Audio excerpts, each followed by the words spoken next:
I find the position we're in right now beyond frustrating, and I can imagine what the American people must be thinking right now. And it is very hard from a distance to figure out who has really lost their minds. One party, the other party, all of us, the president. But I really want to try to boil down what has occurred, because it's stunning when you boil it down. The House sent us a piece of legislation where they wanted to defund the health care reforms, Obamacare, in order, and that was the price they were demanding in order for the government to stay open. The ticket to admission for an open government was us getting rid of the health care bill. Well, we took that up, and we defeated it by a 10-vote margin, 54 to 44. We defeated that bill.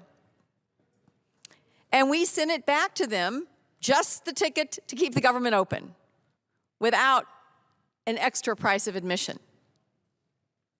Now, this is where it gets interesting, because what happened when we sent that back?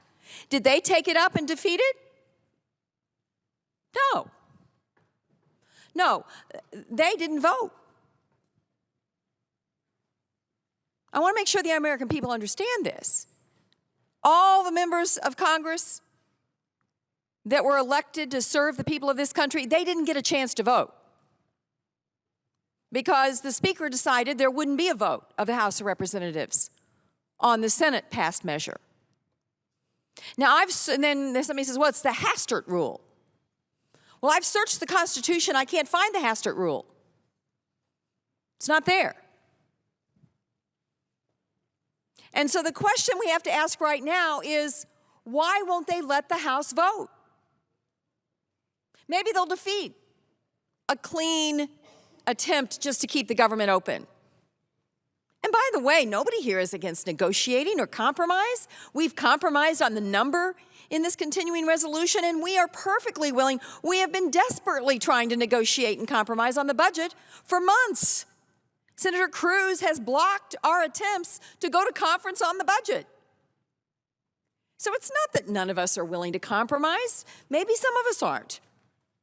But there's a good, healthy, bipartisan margin of senators that want to compromise on issues surrounding federal spending, but not on keeping the government open and not on paying our bills. Let's get those done. Let's get those done. That's basic. Let's get it done.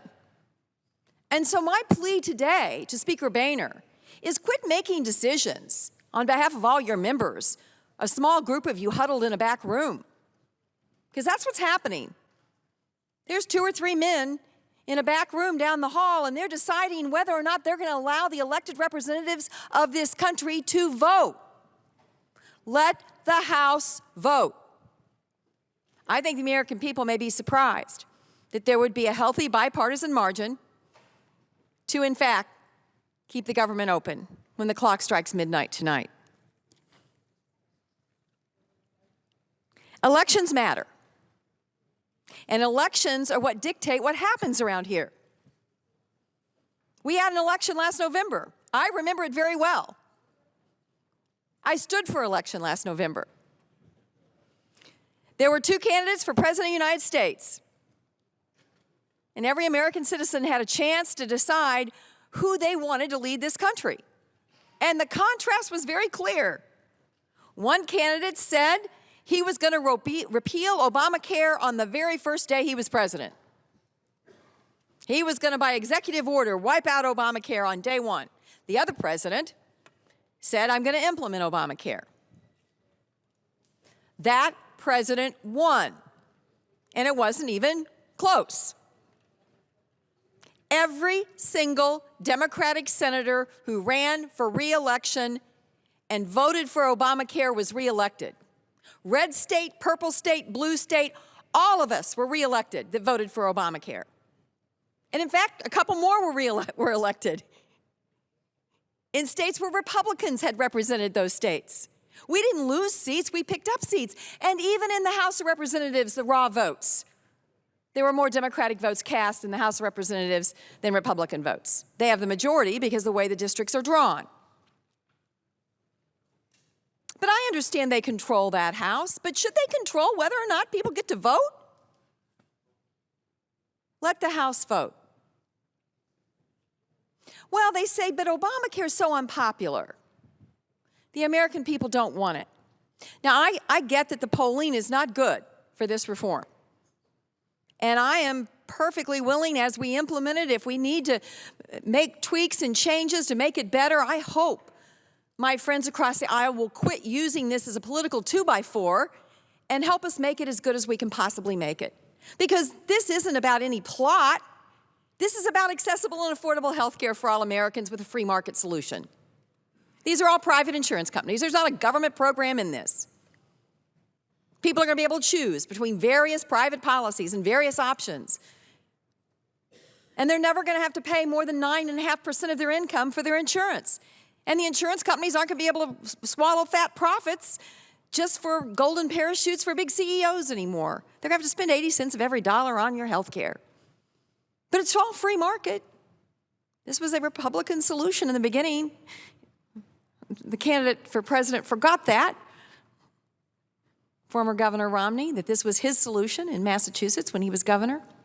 But I will give the Republicans this. It is unpopular in the polls right now. But let's take this proposition. Guess what background checks for guns polls right now? I know that the presiding officer painfully knows what those numbers are because of the tragedy in his state. It's much higher, frankly, than those who say they think Obamacare should be repealed. The Americans who support background checks on weapon purchases. So what would everyone think on the other side of the aisle if we just decided, well, you know, we're going to shut down the government if you won't pass background checks on guns? It's what the American people want. We'll just shut down the government if you won't pass it. That's not the way we legislate. That's not the constitutional framework our founding fathers put together. There would be outrage that we would try to shut down the government over background checks on guns. But yet, the very same premise would apply to what they're doing. There was an election. The president won. The majority of the Senate is, in fact, individuals who support this valiant attempt to try to do something with a healthcare system that was headed off the rails, becoming more and more unaffordable every day. And by the way, everything that's bad now is Obamacare. I laughingly made a joke in my state that our university's team didn't do very well on offense in the first half. I said, it must be Obamacare. Because no matter what is out there that people are upset about, somehow they managed to paint it with the Obamacare brush. I think people are going to be pleasantly surprised. It's not going to be as intrusive as some of the talking heads have warned. It's going to provide a marketplace where people can pool risk and get a better deal. It's going to provide a lot more nights where parents can rest easy because they're not rolling the dice every day and depending on the emergency room for their day-to-day health needs. So my message today is very simple. All of this is premised on a notion that you should be able to shut down our government because you don't get your way in an election. I don't think that's the role model we want to serve to other governments in the world, much less to our kids.